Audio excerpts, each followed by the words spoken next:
Let's try this again, and good morning. I'm Marco Morazan. I'm chairing the Scheme workshop this year.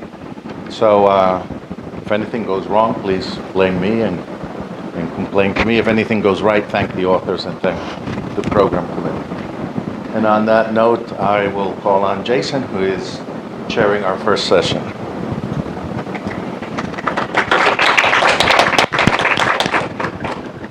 We good? All right, thank you, Marco. Let's get going. I want to hear Oliwia talk to us about visualizing why non-deterministic finite-state automata reject. All right. I'm Oliwia Kempinski. I'm from Seton Hall University. This is joint work with Marco. And I'll be showing you a visualization tool that demonstrates why non-deterministic finite-state automata reject a given input word. Before we begin, I'll give you a brief introduction. What are non-deterministic finite-state automata? NDFAs are state machines that can be given an input word, and that input word is either accepted or rejected.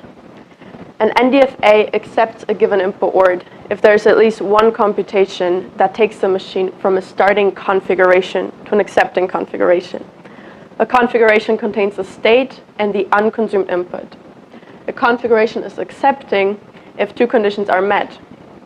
One, there's at least one computation that takes the machine from start to final state, and two, in that final state, the unconsumed input is empty, which means the whole input word has been consumed. Now, NDFAs can also transition to a different state without consuming anything on empty transitions, and that transition relation of an NDFA is not a function. Because of that, it's difficult for students to understand why exactly it is that a word is rejected. One input word can contain multiple computations because the transition relation is not a function. And some of these computations may not even consume the entire input word. Now, in traditional formal languages and automata theory courses, students are asked to design a state-based machine with pen and paper. That means there's no testing, and it can be difficult for instructors to determine the design. To this end, FSM has been developed, a domain-specific language embedded in Racket that lets students design, test, implement state-based machines. One of the important features of FSM is that non-determinism is already built into the language. This saves students a lot of time trying to implement non-determinism. Now, if a student wants to understand why a word is accepted, there is a configuration trace provided. However, for rejected words, there is no configuration trace, because that would be too complicated. The shortcoming encouraged the work I'm going to present to you today, FSM computation graphs that capture all computations on which a word is rejected. But before I'll show you the FSM computation graph, I'll talk to you about some related work. Now, generally, computations are visualized as part of a computation tree. In a computation tree, each path is traced separately. A node in a computation tree denotes a configuration. The configuration contains the state and the unconsumed input. Now, there are two shortcomings that can arise with the approach of using computation tree. One, the tree may become very large or even infinite. If you take a look at the leftmost branch of the tree, there is a state Q3 and a state Q1. In both these configurations, the unconsumed input is already empty, but there is a transition from state Q3 to Q1 that doesn't consume anything, and one from Q1 to Q3 that doesn't consume anything. Now, this branch will continue infinitely in the tree.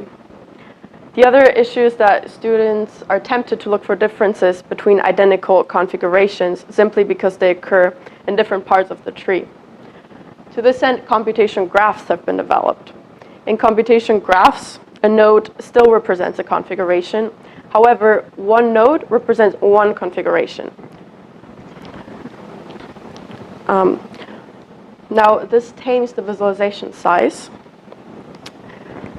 As contrast to FSM, JFLab is another system that implements NDFAs. In JFLab, the user is able to step through each path of a computation tree, and with each step, the visited configurations are added to this configuration trace. This NDFA consists of Q0, the start state, Q1 and Q2 are the final states, and the darkened states are those that have been added to configurations in the last step. Now, this is a very useful tool. However, the user doesn't know how any of these configurations have been reached. Besides, this trace grows large very fast.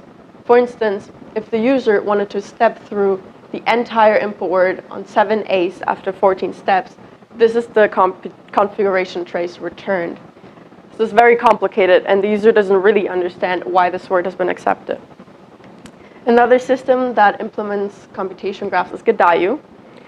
On the left is an NDFA transition diagram in Gedayu. Q1 is the start state, Q3 is the final state. On the right, you can see the computation graph for that NDFA on the input word BB. Now observe that node Q3 occurs in the graph 3 times, denoting 3 different configurations. This node denotes configuration Q3BB because it has been reached with an empty transition that doesn't consume anything. This node denotes configuration Q3B, and this node, if 2 B's are red, denotes configuration Q3 empty, which is the only accepting configuration. Now, the issue students could have with this computation graph, especially beginning students, is that students naturally associate a node with a state and not a configuration. So it may be confusing that node Q3 occurs 3 different times. Besides that, the nodes denote configurations, not states. That means that this graph is not a subgraph of the transition diagram, which means it could be complicated for students to understand how this came to be out of this. Now, FSM takes a different approach.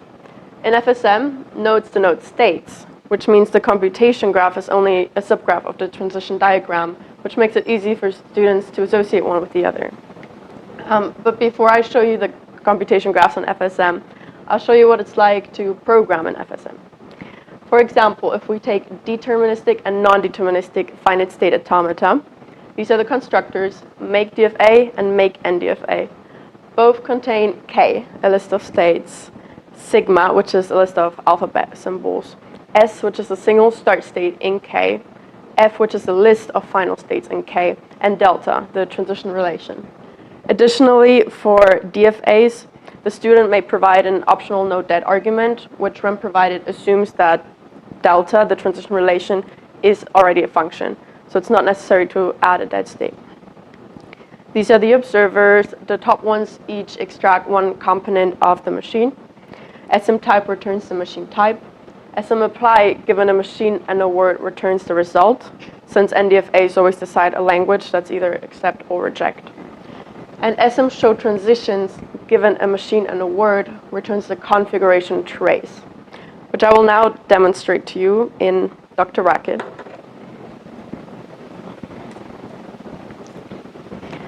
Okay. This is what it would look like if a student wanted to implement an NDFA. We have the constructor, makeNDFA, and its components. A word is in this machine's language if it either contains an even number of A's or an odd number of B's. Now, the function that returns the transition diagram is smgraph.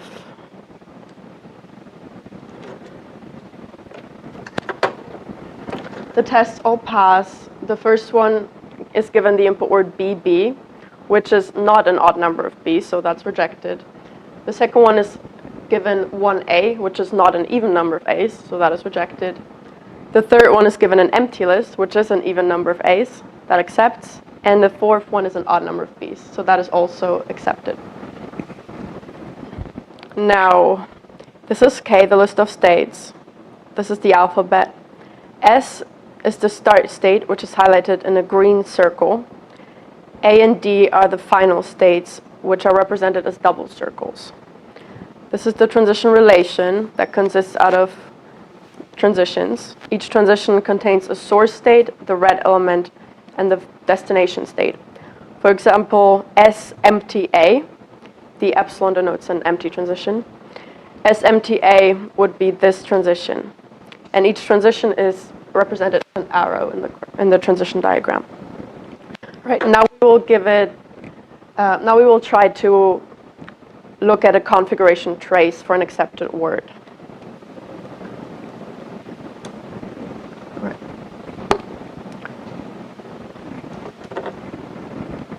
Right. Given the input word B, B is in the language, that is an odd number of B's. This is the configuration trace that it is returned. It begins with the starting configuration, containing the start state and the entire input word. Now the machine non-deterministically moves into C, where it reads a B transitioning into D.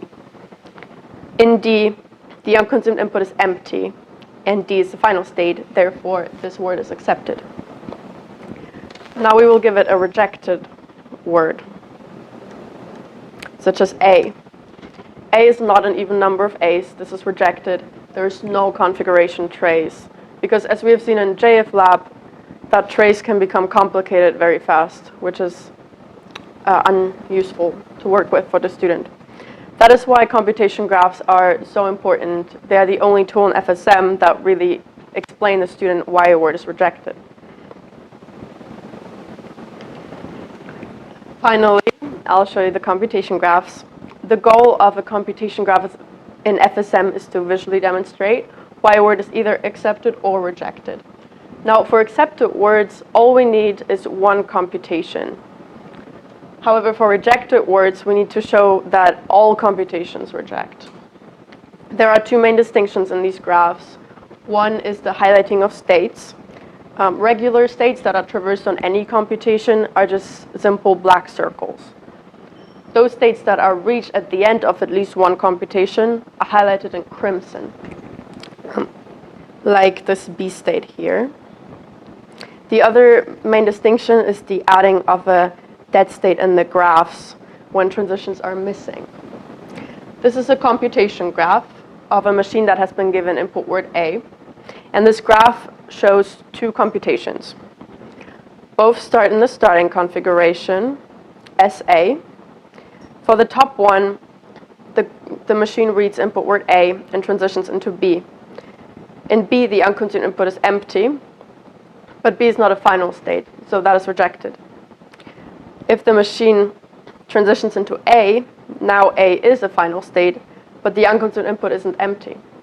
That is why the graph creates this fresh dashed edge into the dead state, consuming the next input element. In the dead state, the rest of the input can be consumed, which is why the dead state is crimson. Now, the student immediately sees none of the crimson states are final states, the word is rejected. The student can also tell that some of the computations have been consumed entirely, but are rejected because they haven't reached a final state. And then some computations have not been consumed, some words have not been consumed entirely. Now, these configurations we call NDFA Stukies. Stuki, it's a structure, and it stands for state and unconsumed input. The other structures that we have are edges. Edges are transitions that contain a source state, the red element, and a destination state. Now we have to distinguish between two types of edges. Those regular edges that don't indicate any highlighting. And then we have special edges, NDFA spedges, that indicate crimson highlighting for the destination state. The way those edges are generated is with a conditional. This conditional is part of a function that takes as input an NDFA Stuki, and then it searches the transition relation of the machine for applicable edges that it then generates into spedges or regular edges. Now, if the NDFA Stuki's unconsumed input is empty, then the only applicable transitions are empty transitions. Those become NDFA spedges, indicating the end of a computation. If the length of the unconsumed input is 1 and there are empty transitions, those become NDFA edges, since the input isn't emptied yet. However, if there are non-empty transitions, those consume the last input element, those become NDFA spedges. And finally, if the length of the unconsumed input is greater 1, then no transitions empty the input, and all transitions are just NDFA edges. And finally, I'll show you the graphs.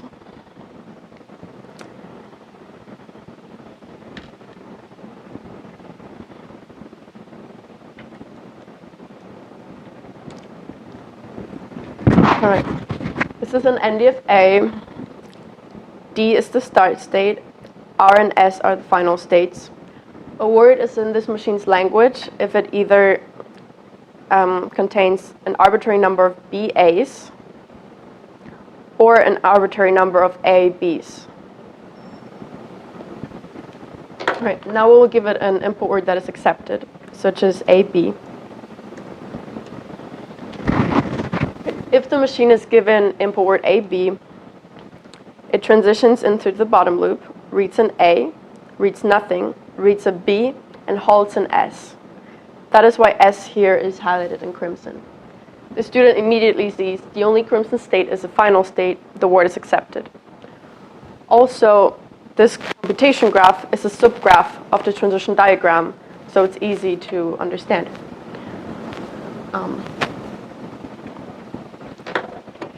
Now we will give it an input word that is rejected.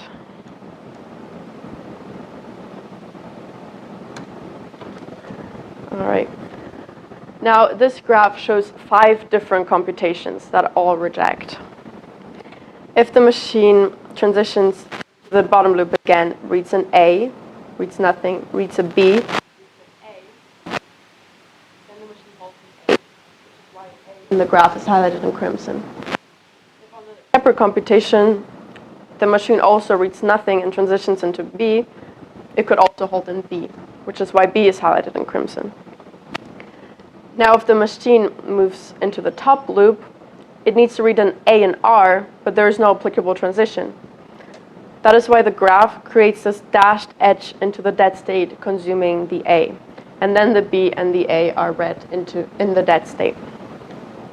If the machine wants to read an A and D, the same thing happens. Or if the machine moves into S, reads the A, and now needs to read a B and A. Dashed edge into the dead state, and the A is consumed in the dead state. Now the student immediately sees none of the crimson states are final states, the word is rejected. The student also sees that some of the computations have been, some of the words on some, the word on some computations has been consumed entirely. On other computations, it has not been consumed entirely.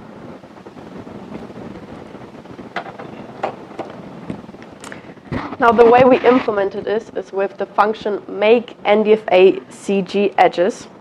This function takes as input a machine and a word and returns a list of NDFA edges. This list is used to generate the graphs. Now the body of the function consists of 4 helper functions that call upon another, and the way they do that is visualized in this linear flow chart.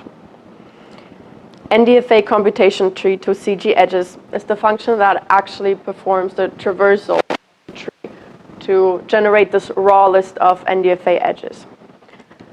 From this list, we then need to remove the duplicates. Then NDFA remove redundant edges on accept is the function that, when a word is accepted, trims all unnecessary edges to simplify the graph. And finally, NDFA remove duplicate edges.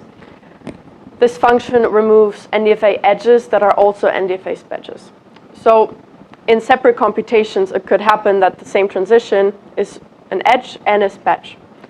In that case, we remove the edge because that doesn't indicate highlighting. And like this, we avoid duplicate labels. Now the function NDFA computation tree to CG edges is the really important one because it traverses the tree. It takes as input 2 accumulators, 2 lists of NDFA Stukies.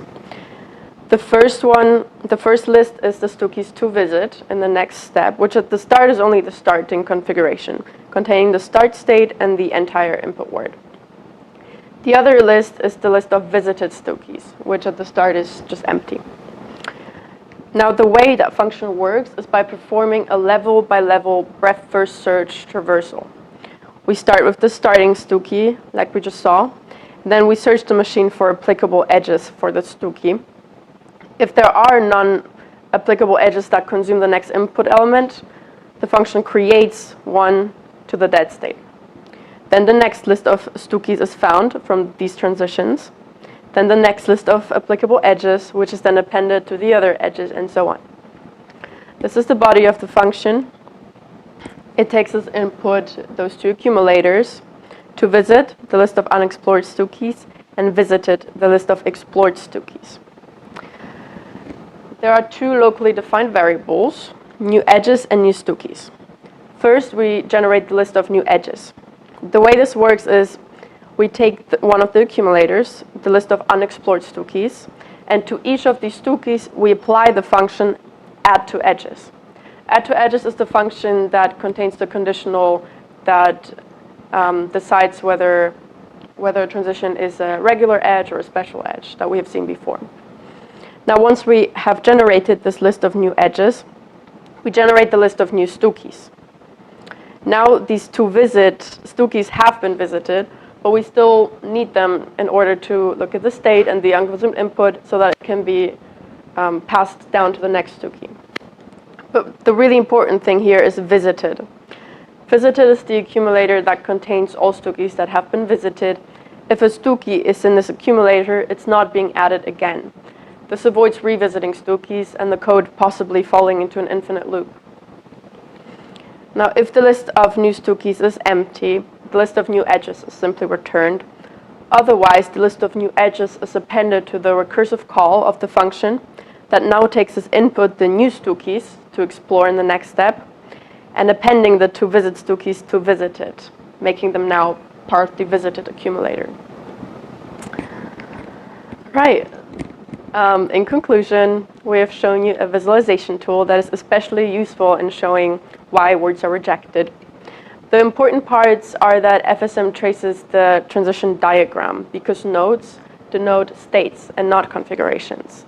Now, crimson states indicate where at least one computation ends, and if in a computation, not the entire input word has been consumed, we create a fresh dead state. For accepted words, we trim all edges that aren't being used to simplify the graphs. Future work includes generation of such graphs for push-down automata and for Turing machines, and we'd also like to implement this in a classroom setting when the course is offered at Seton Hall in spring, and we'd like to gather some student feedback. If you're interested in this work, we will be releasing a book later this fall called Programming-Based Formal Languages and Automata Theory. Yeah, thank you for your attention. Any questions?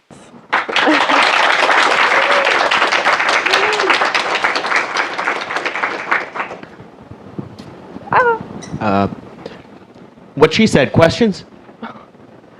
I thought you were asking a question. Well, I want to let the audience go first if they've got them. Yes, sir. Thanks. Hi, I'm Simon Peyton-Jones. Yeah, Did I you know. try using different tools on different groups of students to try to figure out whether the ones using your tools understood things or made more progress than the ones using these other tools? Sorry, did you ask if we have asked students? I didn't just mean ask. I mean actually, put them in like guinea pigs.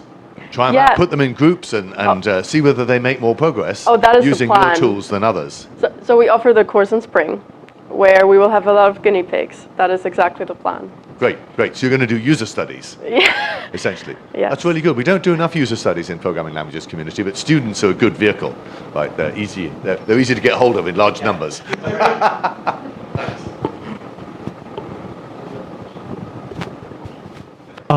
Ryan Steele. What did you use to generate the graphs? Was it GraphViz or was it something else entirely? I mean, how you actually showed the diagrams on screen. What tool was used under the hood there, if you know? It was GraphViz, right? Was it GraphViz? Okay. Yeah. Do we have other questions? Yeah. Hi. Nice talk. Thank you. So maybe related to that, actually, is there any way to keep the layout of the graph as you do the transformation? Sorry? To keep the layout of the graph, so like the transformed graph you show with the computation traces to have the same layout as the one that you showed in the input. Because as I saw it, it got flipped and some of the states were moved. So The layout. yeah, like where the nodes are placed, right? Like the shape of the graph. Is there any way to keep it as you transform it? Yeah, so in the order those edges are generated, they're being added. It doesn't really matter because these graphs are always nice. Yeah. Unfortunately, graph is automatically decides how to guess. Right, I see. So that we don't have control.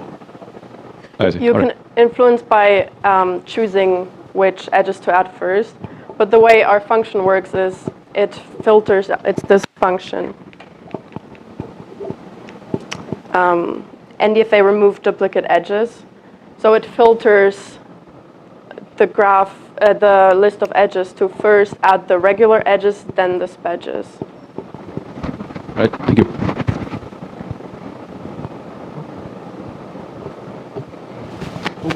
Question. So you remarked earlier that it's nice that your computation graphs are like a subgraph of the original thing, right? That's conceptually simpler in some ways, but of course the trade-off is that one node of your computation graph actually stands for several different configurations with different amounts of input being consumed. Yes. Right? And that's confusing in a different way to students. So it might be interesting to see which was most confusing, right? To have computation graphs in which the configurations are unique in their state unconsumed input pairs, or ones where you've collapsed them. Yeah. They're both confusing in their different ways, aren't they? Yeah, I guess it also depends on the length of the input word. Yeah. Oh, right. You mean so? Like if it's really if short. it's a long word, then you get an awful lot of states. Yes, In it like- if you spread it out, but you'll still just have however many that. Yeah, are. like for Yeah. example in Gedayu, Yeah. I love this graph, by the way, which Marco told me not to tell you. But this is a very simple That's a very word. little one, It's yeah. BB. Yeah. But as soon as the word becomes longer, I guess this could become more complicated. Okay. Thank you. Well, I'm going to take chair privilege and ask, I could imagine wanting to have both of those or some sort of a GUI feature where I can click and expand from the short version into the long version and back. Have you considered that level of interaction? We have not, but we can consider that. More work, yay. Other questions? And let me go check the internet.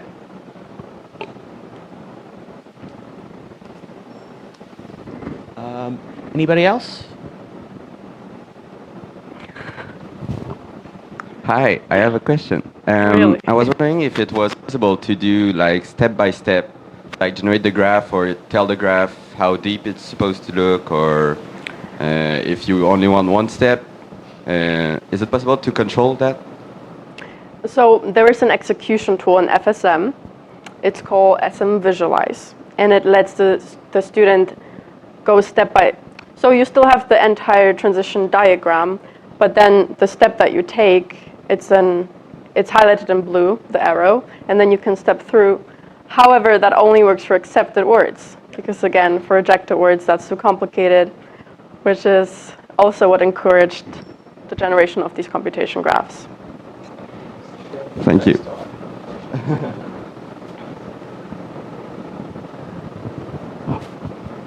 Okay, all right, let's thank our speaker. Thank you.